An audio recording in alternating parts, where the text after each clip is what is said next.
নিশ্চয়কৈ সমীৰণ যেহেতুকে এই বিষয়টো চৰ্চাত আছিলে বিশেষকৈ মুখ্যমন্ত্ৰীগৰাকীয়েও বাৰম্বাৰ এটা কথা উল্লেখ কৰি আছিলে যে বিভিন্নজনে অসমৰ বিভিন্ন প্ৰান্তত বিভিন্নজনে বিভিন্ন থানাত বিশেষকৈ শ্যামকানু মহন্তই হওক মেনেজাৰ যিগৰাকী সিদ্ধাৰ্থ শৰ্মা হওক বা বিভিন্নগৰাকীৰ বিৰুদ্ধে ভাগে ভাগে আচলতে এজাহাৰ দিছিলে আৰু সকলোবোৰ এজাহাৰ একগোট কৰি CID-লৈ হস্তান্তৰ কৰা হৈছিলে। CID-য়ে যি বিশেষ SIT টিম গঠন কৰিছিলে সেই টিমটোক তদন্তৰ বাবে সেই আটাইকেইটা গোচৰ একেলগ কৰি দিয়া হৈছিলে আৰু চৰকাৰৰ পক্ষৰ পৰাই হওক বা বিভিন্ন সামাজিক মাধ্যমতে হওক এটা কথা চৰ্চা হৈ আছিলে যে এই মুহূৰ্তলৈকে আচলতে পৰিয়ালৰ তৰফৰ পৰা সেয়া লাগিলে পত্নী গৰিমা গাৰ্গে হওক বা আন যিসকল পৰিয়ালৰ লোক আছে তেওঁলোকৰ তৰফৰ পৰা আচলতে অভিযোগ দিয়া হোৱা নাই বুলি কথাটো চৰ্চা হৈ আছিলে। বিশেষকৈ মুখ্যমন্ত্ৰীগৰাকীয়ে কেইবাবাৰো সংবাদ মাধ্যমৰ আগত সেই কথা উল্লেখ কৰিছিলে আৰু ফেচবুক লাইভ যোগেও আজি তেওঁ দিনৰ ভাগত সেই কথাটো উল্লেখ কৰিছিলে। যদিও বা তদন্ত চলি আছে কিন্তু পৰিয়ালৰ লোকে এই মুহূৰ্তলৈকে কোনো ধৰণৰ অভিযোগ লিখিত অভিযোগ CID-য়ে হওক বা অসম আৰক্ষী হওক কাৰো ওচৰত দিয়া নাই বুলি যিহেতু কৈ আছিলে কিন্তু অৱশেষত সেই খবৰটো আহিলে সন্ধিয়াৰ ভাগত সেই খবৰটো আহিছে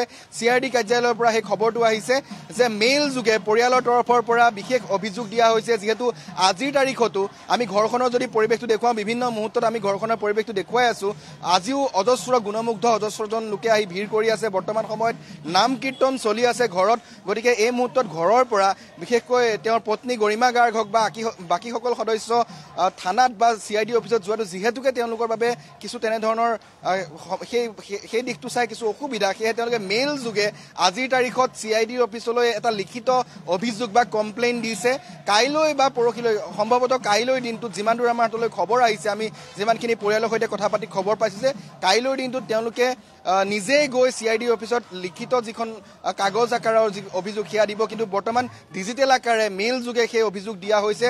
ছিংগাপুৰত কি হৈছিলে সেইদিনাখন আৰু কেনেকৈ এই দুৰ্ঘটনাটো হ'বলৈ পালে ঘটনাৰ আঁৰত কোন কোন লোক জড়িত আছে তেনেধৰণৰ এক মেইল ইতিমধ্যে CID-লৈ প্ৰেৰণ কৰা হৈছে আৰু CID-য়ে সেই মেইল এক প্ৰকাৰ ৰিচিভ কৰিছে আৰু তাৰপিছতে এই খবৰটো সংবাদ মাধ্যমলৈ আহিছে আৰু যিটো খবৰ বৰ্তমান চৰ্চা চলি আছে যে পৰিয়ালৰ তৰফৰ পৰা অভিযোগ দিয়া হৈছে। হয়, পৰিয়ালৰ তৰফৰ পৰা মেইল যোগে অভিযোগ দিয়া হৈছে। CID-ক যিহেতু বিশেষ SIT দল গঠন কৰি দিয়া হৈছে 9জনীয়া যি SIT তালিকা আছে তেওঁলোকে ইতিমধ্যে মুখ্যমন্ত্ৰীৰ সৈতে প্ৰথম দিনটোতে যেতিয়া তেওঁলোকে কিছু সময় ৰখাইছো আপোনাক এটা আপডেট আমি এই মুহূৰ্তত জনাই ল'ব বিচাৰিছো। পুলক যিখন এজাহাৰ দাখিল কৰিছে দৰ্শকসকলক আমি এই খবৰটো জনাই ল'ব বিচাৰিছো যে ঘটনাৰ লগতে অৰ্থনৈতিক অভিযোগৰ কথা সেই এজাহাৰখনত উল্লেখ আছে। অতিকৈ প্ৰাসংগিক প্ৰসংগ এই মুহূৰ্তৰ কাৰণ আটাইতকৈ বিষয়টো আছিল যে বিত্তীয় লেনদেনত যথেষ্ট খেলিমেলি কৰিছিল সিদ্ধাৰ্থ শৰ্মাই।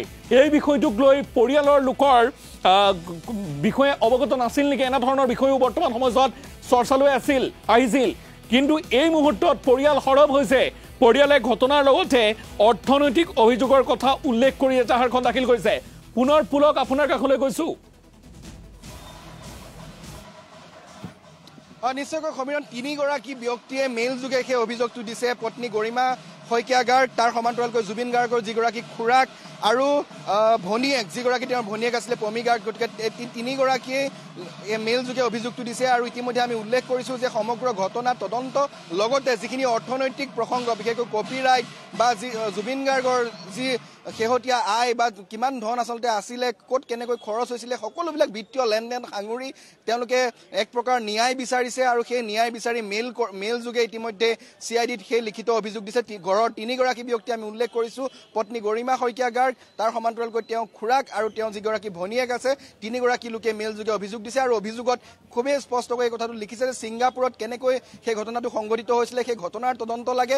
তাৰ সমান্তৰালকৈ যিখিনি অৰ্থনৈতিক লেনদেনৰ বিশেষকৈ মেনেজাৰ সিদ্ধাৰ্থ শৰ্মাক সাঙুৰি যিখিনি অৰ্থনৈতিক লেনদেনৰ বিভিন্ন মহলত চৰ্চা চলি আছে সেই চৰ্চাসমূহৰ এক আচলতে তেওঁলোকক ন্যায় লাগে। গতিকে এই দুটা প্ৰসংগ সামৰি অভিযোগ দিয়া হৈছে CID কাৰ্যালয়ত।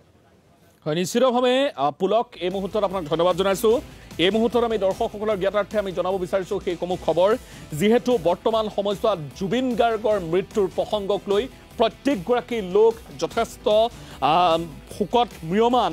এনে এক সময়ছোৱাত মৃত্যুৰ ক্ষেত্ৰত প্ৰত্যক্ষ বা পৰোক্ষভাৱে যিসকল ব্যক্তিৰ নাম সাঙুৰ খাইছে তেখেতসকলক বিধিগত শাস্তি প্ৰদান কৰাৰ বাবে প্ৰত্যেকে দাবী উত্থাপন কৰিছে। কিন্তু এই সময়ছোৱাত যিকেইগৰাকী অভিযুক্ত তেখেতসকলে মুক্ত মনে বৰ্তমান সময়ছোৱাত নিজৰ সত্যতা প্ৰতিষ্ঠা কৰিবৰ কাৰণে আত্মপক্ষ সমৰ্থনৰ বাবে বিভিন্ন কৌশল অৱলম্বন কৰিছে এনে সময়ছোৱাত পৰিয়ালে এজাহাৰ দাখিল কৰিছে আৰু সমান্তৰালভাৱে অৰ্থনৈতিক লেনদেনৰ কিছু খেলিমেলিৰ কথাও এই মুহূৰ্তত উল্লেখ কৰিছে